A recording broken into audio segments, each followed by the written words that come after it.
All right, so how do we record the closings? We're still going to do journal entries, we're still going to do T-tables, but how does this whole thing work?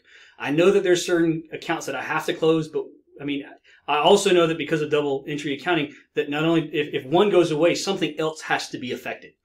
So how do we do that? And so the closing process is a 4-step process. Okay, the first step is that, and the first 2 steps really, because they work hand in hand, is I'm going to take all of my revenue accounts and all of my expense account balances, and I'm going to transfer them to a new account, which I call the income summary. The income summary does exactly what it says. It summarizes what my income is, which is revenues minus expenses. So that's really the first 2 steps. And so to look at this in process, if I was going to use the example, let's say I have some expense account, we'll just call it, interest expense or whatever, and my ending balance is $27,000. And then I also have a revenue account, we'll call it consulting revenue, for $45,000. And those are my normal account balances. They're on the right side. How do I close those out? Well, the way I would close those out, or what do I close them out to, is going to be the income summary. How do I close out? Let's start with expense first. I have a debit account of $27,000. I need to make that debit account 0 because I wanted to erase. I wanted to close out. So how do I make a debit of $27,000 equal 0? Well, then what I would need to do is I would need to credit the same amount. So that's what I want to do, is I'm going to credit expense on the expense side, 27, the exact amount with the balances. But if I credit one side of the accounting equation, if I credit an expense, that means I know I have to have a debit somewhere else. So I'm going to debit the income summary for the same amount. But that's going to give me a 0 balance. And I'm going to bring that $27,000 into the income summary. That's closed out my expense. Now let's look at the revenue side. Okay, I have an account balance on the credit side of $45,000.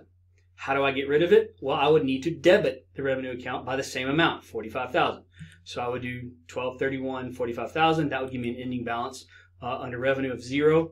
And if I debited the revenue, that means I would have to credit something else. So what I'll do is I'll credit income summary for that same amount, which is going to give me $45,000.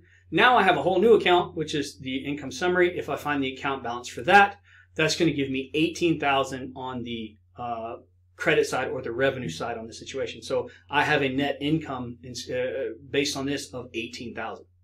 So I've done the expense, I've done the revenue. Now let's go to step 3. Step 3 is to take the income summary and close it out to the retained earnings account. If you've noticed, we haven't touched the retained earnings T-table yet. The reason is because of this right here. Everything else closes to retained earnings. So I'm going to take that account balance, the income summary balance, and I'm going to close it out to retained earnings. And also, too, if I have a dividend, which is step 4, I'm also going to do the same thing. I'm going to close it out to retained earnings as well. So let's see how we do that. So I have an income balance. I also, let's say there's my retained earnings. I also have well, let's go ahead and finish income first. We'll do step 3. So I have a balance of $18,000.